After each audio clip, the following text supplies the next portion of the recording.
The reason I'm speaking on this today is we had a speaker who was supposed to speak on it and was going to weave it into some things, and he went in another direction. He was very passionate about something. And I was looking at Father's Day and thinking I'd like to have a male speaker. And then I thought to myself, well, why don't I take that and why don't I speak on the masculine?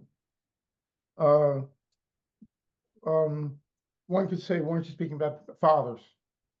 I would say that in order to be a good father, one has to have a healthy masculine, as well as a healthy connection to the feminine. So the masculine comes first before biological fatherhood. In terms of my qualifications,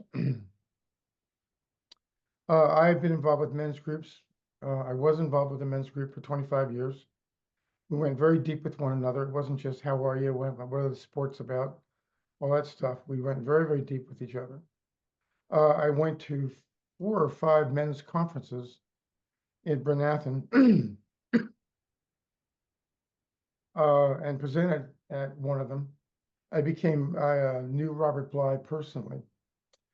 And so I was very immersed in the world of what might be called mythopoetic things, things like Care of the Soul by Thomas More, the king warrior, the masculine archetypes, and very Jungian types of things. So, and I also worked for 30 years as a performer and a storyteller for young children. So the mentoring and the kind of embrace of young children, which I'll get to in a little bit, was very much a part of nurturing young children, has been very much a part of my life. And I was also a trainer of teachers for the state of Pennsylvania for 30 years. I was one of the first batch that when the state demanded professional development every year for teachers, I was one of the first group of trainers.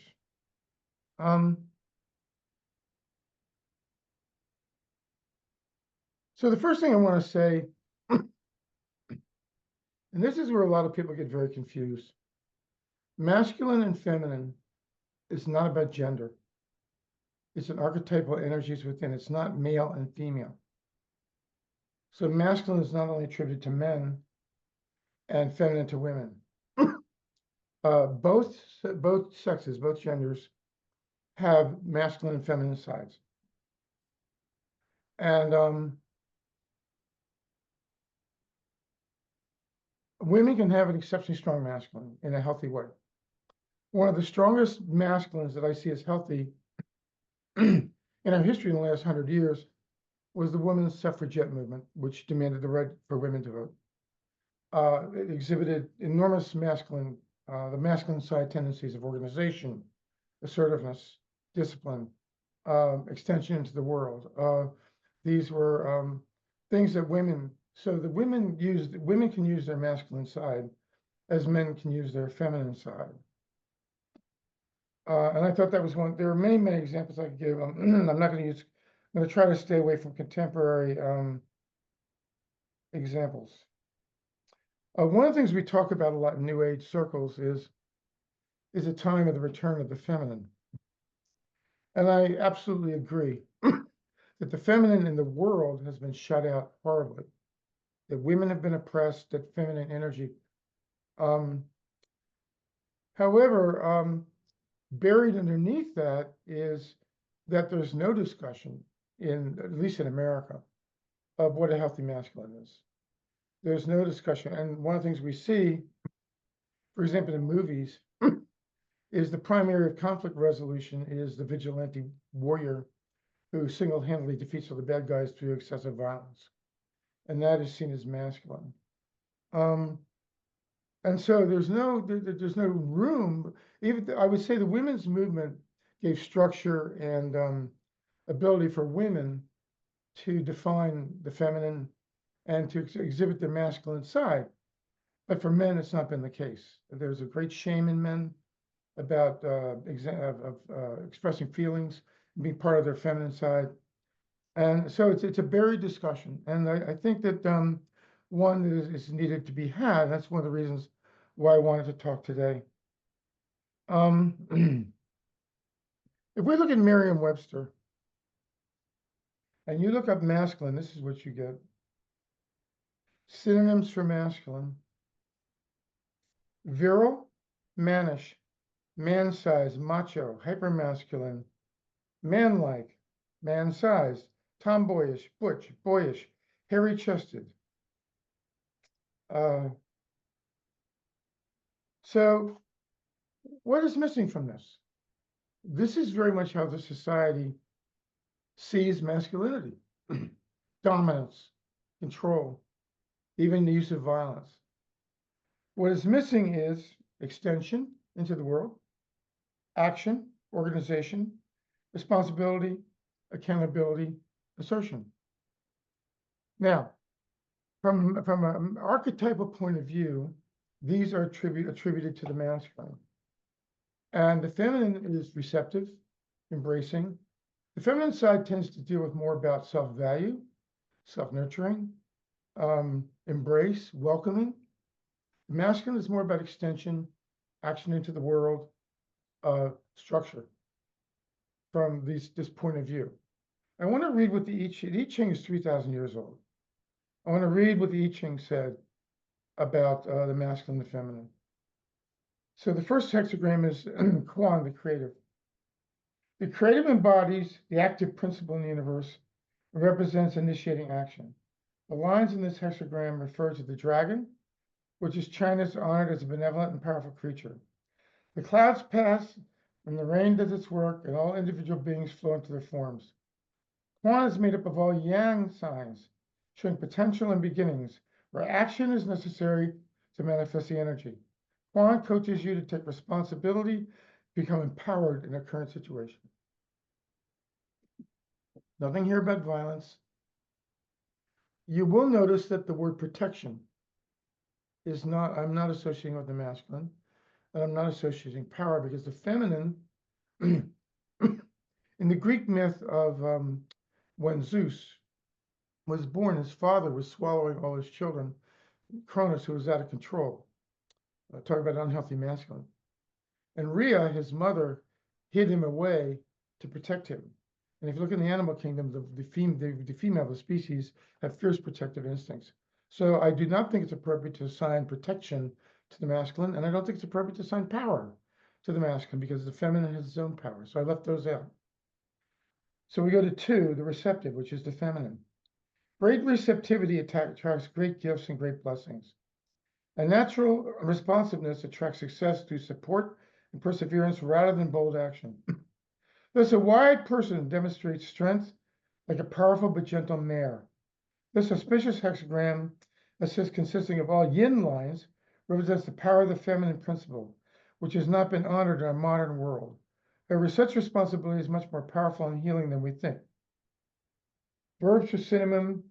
The receptive, therefore, is subtle and cannot be overlooked. I can't read my writing, so I'll let it go. I think that it makes clear that even in ancient times, there was great wisdom around the understanding that there were these 2 archetypal primal energies in the world.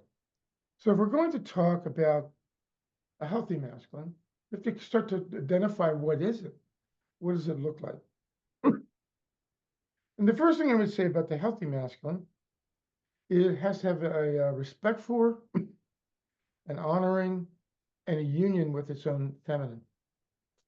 You can't have a healthy masculine if you're deprecating the feminine, which is your own feelings, your ability to embrace, sense of value of worth of others and self. If you can't do that, then you don't have a healthy masculine, no matter how much you extend into the world, do action, build businesses, whatever. This showed up, I'm going to give you an example in my life of a union between the 2. I became a storyteller, performer for children around 1988, 89. And I started doing concerts at preschools. So I was working with very young children, which in itself is bringing out the feminine side of me, the ability to nurture young children. But it was the masculine in me that had to to organize, to send out flyers, to get concerts, to promote myself. These kind of things would be considered masculine archetype. Well, about 5 years into working with young children, I saw that every time there was a concert, they would bring in the toddlers, the babies from 14 months to 3. And certainly within 20 minutes, they were crying. They couldn't handle the energy. They couldn't handle being overwhelmed, and they would be taken out. And I said, this is not right. I said, I want to do something for these children. And so I started offering to schools a free concert for the toddlers in addition to being paid for a concert for the preschoolers. And I developed a toddler program that I did over 2,000 times. And it worked like a charm every single time. It's the masculine in me that called the schools, set up the programs, devised the program, thought about it, and created the container. When I would have the kids come in, the little babies, they were screaming and crying like crazy. Because not only did they see a stranger in their classroom, which said had been a man, and in early childhood, it's almost all women. So this was like, so the first thing I would do is, having set the container with the masculine in terms of what I set up with the structure, but in terms of the structure of making relationship with the school as to setting up the concert, but the structure of the concert itself, I was then able to let my feminine come out. So what I would do is I take the guitar and I would just play a very soft chord. And immediately they would look quiet down and play again. Now, when I was with the older kids, I had a way of bringing them into my side. So what I would do is I would do a comic bit. I would do the alphabet, the ABC, but I'd get the letters all wrong. And they would go nuts. They could go, so A, B, C, D, E, F, G, R, J, K, Y. They go, oh, that's not how it is. And, I did it by 5 or 6 times, and and I was sending them a subconscious signal. It was okay to be who you are. It's okay to really scream and yell, and but within containers.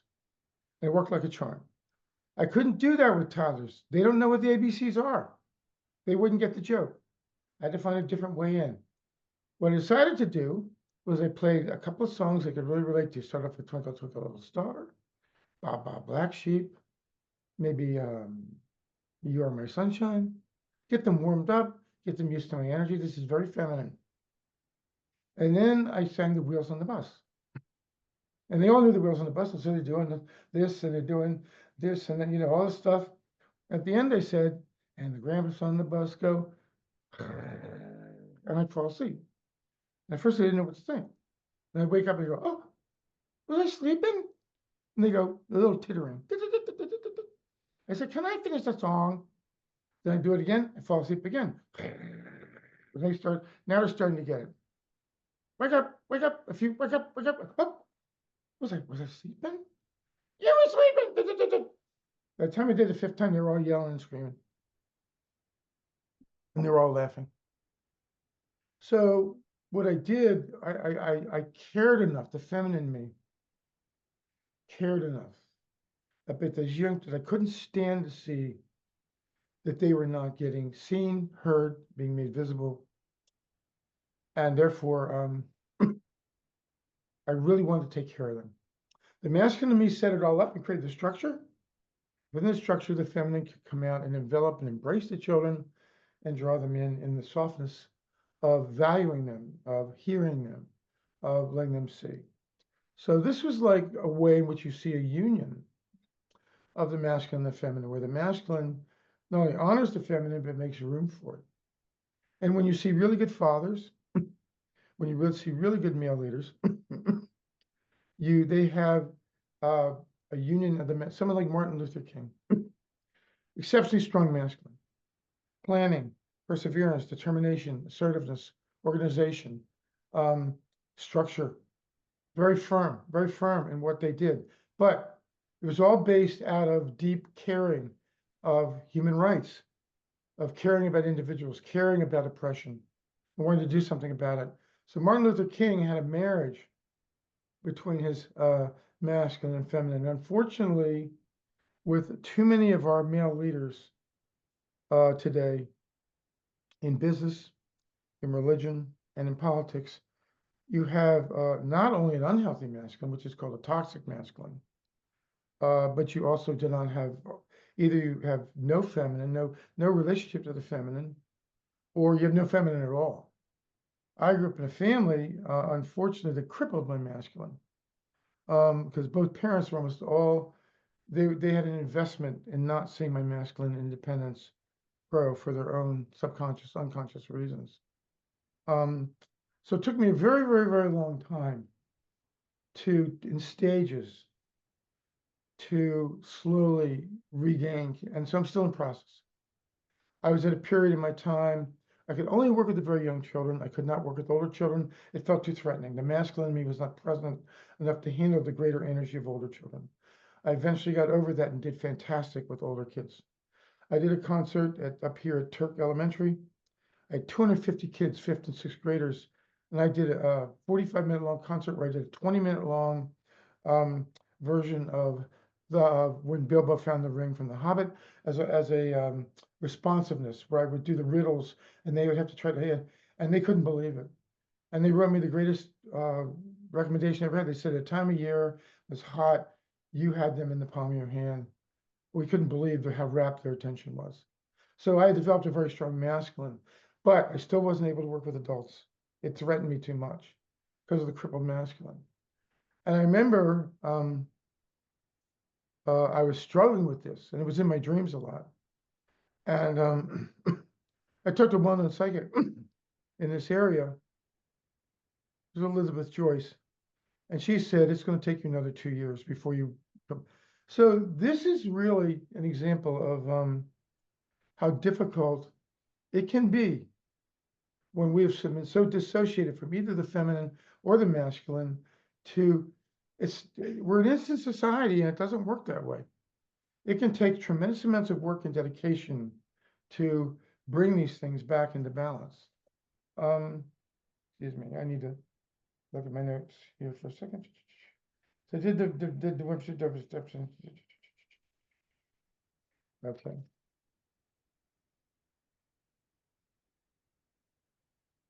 So if the healthy masculine is related to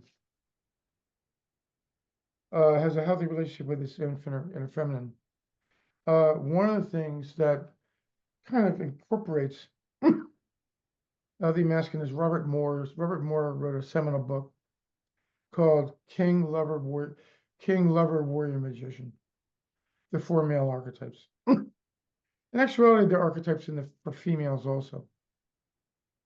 So the king in women would be the queen. And so the first thing that the king, I'll get to the king in a second. The warrior is self-evident. And so the warrior protects the kingdom. The warrior protects the society in a healthy way. The shadow warrior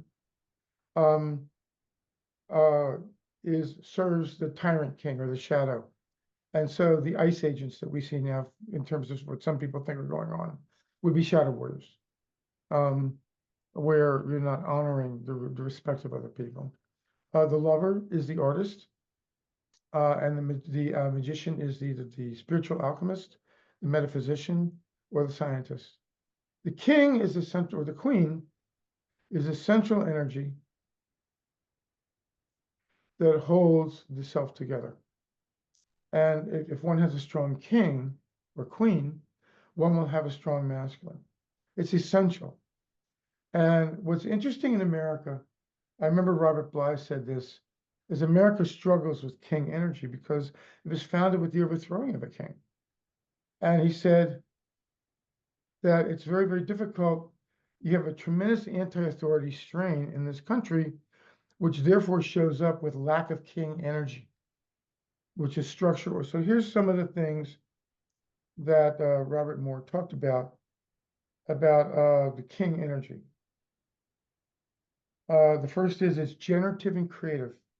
The king energy is focused on creating and organizing, which we've already talked about, fostering both personal and collective growth. So the king within oneself oversees one's own inner kingdom in a healthy way. It is empowering others. A mature king understands that power and influence increase as they empower others to come to their fullest potential. Therefore, there's no narcissism in king energy. There's no selfishness.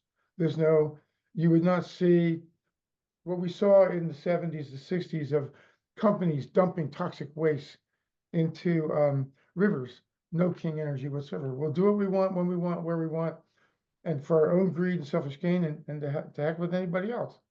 There's no king energy. There's no healthy king energy present. Integration of power and nurturing. The king balances power and nurturing, firmness and care, courage and creativity, self-affirmation. This is what I talked about before. The inner masculine, healthy inner masculine embraces the feminine, and they work together. Shifting from self-centeredness.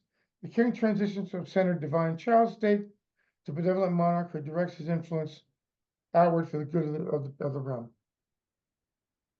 So again, you have a sense of we, of, so someone like Franklin Roosevelt in the 30s would have been seen to have good king energy. That the programs were about how people were suffering. Inspiring creativity. The king not only creates, but also inspires creativity in others, much like the ancient kings were associated with fertility and creation.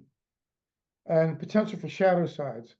Like all archetypes, the king has potential shadow aspects such as the tyrant, which I think tyrant is self-evident, and the weakling, which is where there's no king present, and therefore the king will unfortunately not be present and give in to anything that comes along and allow themselves to be manipulated.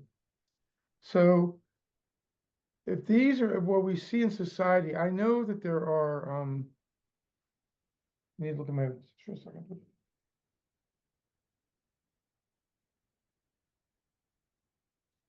So there are a lot of men in society that are healthy men, that have healthy masculines.